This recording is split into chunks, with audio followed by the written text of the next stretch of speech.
أعوذ بالله من الشيطان الرجيم.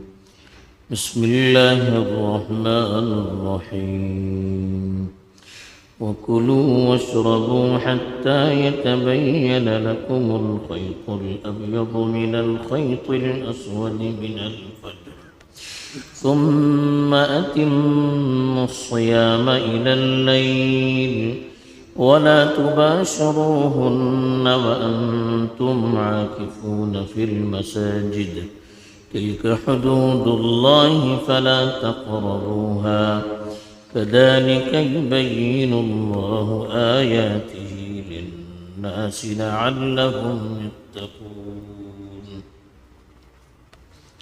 الحمد لله والصلاة والسلام على رسول الله ولما بعد. کل اس آیت کی ایک حصے پر گفتگو کی گئی تھی. اس میں بتایا گیا تھا کہ شروع میں رات میں کھانے پینے سے اور ہم بستری وغیرہ کرنے سے روکا گیا تھا. رمضان کی راتوں میں جب آدمی کو نیند لگ جائے اور پھر کھل جائے، اس کے بعد پھر اس حکم کو ختم کر کے اجازت دی گئی تھی کہ آدمی رات میں اپنی بیویوں سے ہم بستری کر سکتا ہے. اسی طرح سے وَكُلُوا وَاشْرَبُوا، اور کھاؤ پیو، حَتَّى يَتَبَيَّنَ لَكُمُ الْخَيْطُ الْأَبْيَضُ مِنَ الْخَيْطِ الْأَسْوَدِ مِنَ الْفَجْرِ، یہاں تک کہ سفید دھاگے سے کالا دھاگا ممتاز ہو جائے فجر کے وقت. دوسری چیز کی بھی اجازت دی گئی کھانے پینے کے سلسلے میں بھی، چونکہ اس سے بڑی مشقت ہوتی تھی. آدمی کبھی بھوک کے باوجود نیند لگ جاتی اور اس کے بعد آنکھ کھل جائے تو بڑی پریشانی ہوتی تھی. جیسا کہ کل بھی ایک صحابی کا واقعہ بتایا گیا تھا. تو اس کی وجہ سے اللہ تعالیٰ نے کہا کہ آپ اب رات بھر رمضان کی راتوں میں کھا پی سکتے ہیں، لیکن کب تک؟ جب تک صبح صادق نہ ہو جائے. اس کو قرآن نے اس طرح تعبیر کیا کہ سفید دھاگے سے کالا دھاگا ممتاز ہو جائے، یعنی اچھی طرح سے صبح صادق ہو جائے، یقین ہو جائے کہ اب صبح صادق ہو چکی ہے، تب پھر کھانے کی اجازت نہیں ہے.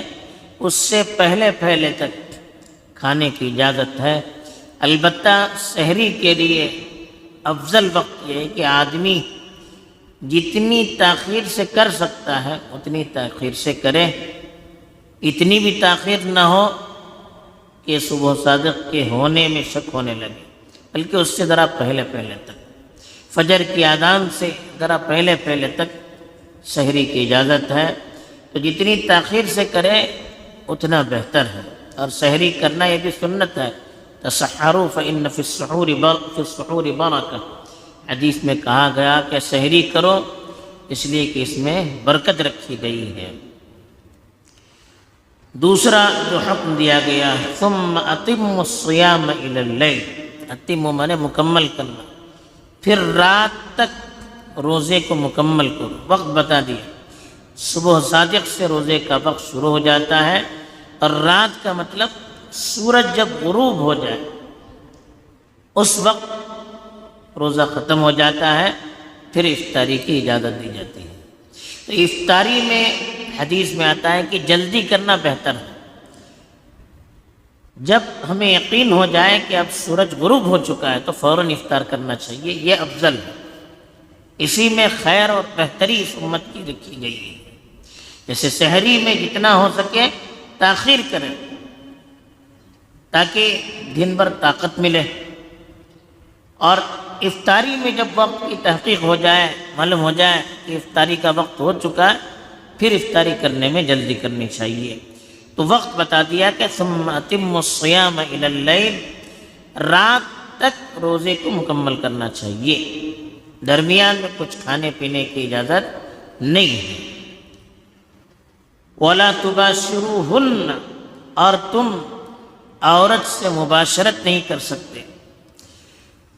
وَأَنْتُمْ عَاكِفُونَ فِي الْمَسَاجِدِ، جب کہ تم مسجد میں اعتکاف کیے ہوئے ہو۔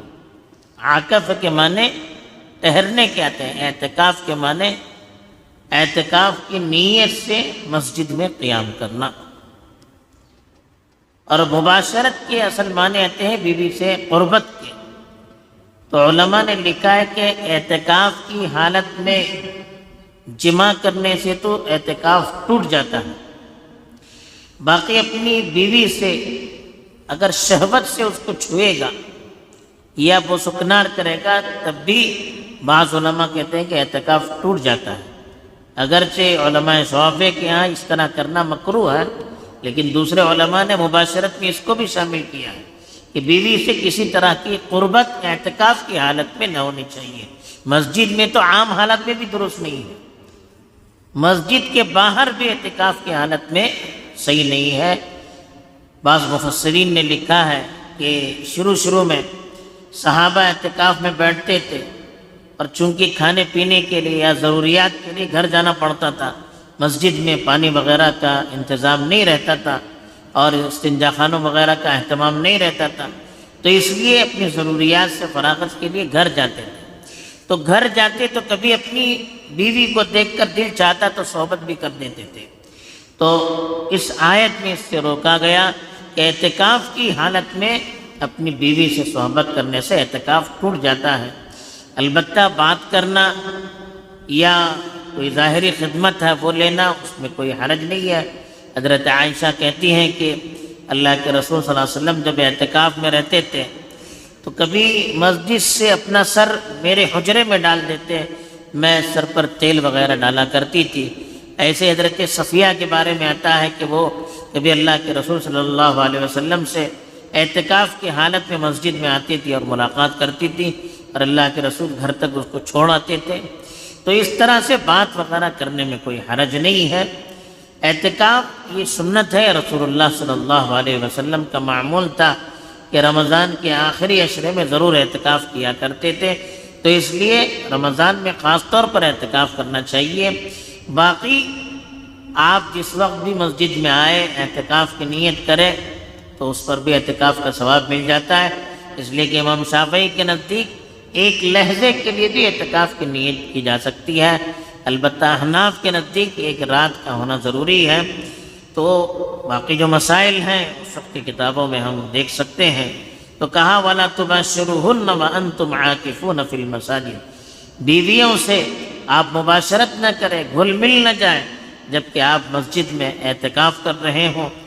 تِلْكَ حدود اللہ، یہ اللہ کے حدود ہے، حدود کا مطلب بارڈر، اللہ کے قوانین ہیں، ضوابط ہیں۔ اللہ نے بتا دیا کہ افطاری کا وقت یہ، سحری کا وقت یہ، اور روزے کی حالت میں کیا کنڈیشن ہے، رات کی میں کن کن چیزوں کی اللہ نے اجازت دی ہے، اعتکاف میں کیا کیا کنڈیشنیں ہیں، یہ ساری چیزیں جو بیان کی گئی اس کو حدود کہتے ہیں۔ حد کہتے ہیں اصلاً ایسی دیوار کو جو کراس کرنے سے سامنے والے کو روک سکے، تو یہ اللہ کی گویا کہ دیواریں ہیں، بارڈر ہیں۔ فلا تقربوها، تو اس کے قریب بھی مت جانا، اس لیے کہ جو قریب جائے گا اس کے پھنسنے کا اندیشہ رہتا ہے۔ اسی لیے علماء نے لکھا ہے کہ جو بھی چیزیں حرام کی ہیں ان کو نہ کرنے سے صرف روکا نہیں گیا بلکہ اس کے قریب بھی جانے سے روکا گیا، اس لیے کہ جو جتنا قریب جائے گا پھر گناہ سے وہ اتنا قریب ہو جائے گا۔ تو اس لیے کہا تلک حدود اللہ، یہ اللہ کے حدود ہیں، اللہ کی منع کردہ چیزیں ہیں، اللہ کے بارڈر ہیں، اس کے قریب بھی مت جانا۔ کذالک یبین اللہ آیاتہ للناس، اسی طرح اللہ تعالیٰ اپنی نشانیوں کو کھول کھول کر لوگوں کے لیے بیان کرتا ہے۔ یبین کہتے ہیں کھول کھول کر بیان کرنا، یعنی جیسے اب روزے کے مسائل اللہ نے یہاں بیان کیے ہیں، اسی طرح سے دوسری جگہوں پر بھی اللہ تعالیٰ نے لوگوں کے سامنے اپنی نشانیوں کو، اپنی آیتوں کو کھول کھول کر بیان کیا۔ کیوں؟ لعلہم یتقون، شاید کہ وہ بچ سکیں، یعنی اللہ کی نافرمانی کرنے سے اور شریعت کے حدود کو پھلانگنے سے شریعت کے احکام کی بے حرمتی کرنے سے وہ اپنے آپ کو بچا سکے۔ تقوی کا مطلب یہی ہے کہ اللہ کی نافرمانی سے اپنے آپ کو بچانا، اور روزے کا خاص مقصد یہی ہے کہ پابندیاں جو دن میں کرائی جاتی ہے اس کے ذریعے سے اللہ تعالیٰ بندوں کے اندر یہ طاقت پیدا کرنا چاہتے ہیں کہ وہ عام حالتوں میں گناہ سے بھی اور اللہ کی نافرمانی سے بھی بچ سکے۔ اللہ تعالیٰ جو احکام یہاں پر بیان کیے گئے ہیں اس کو سمجھ کر اپنی زندگی کو اس کے مطابق ڈھالنے کی توفیق دے۔ آمین۔ وآخر دعوانا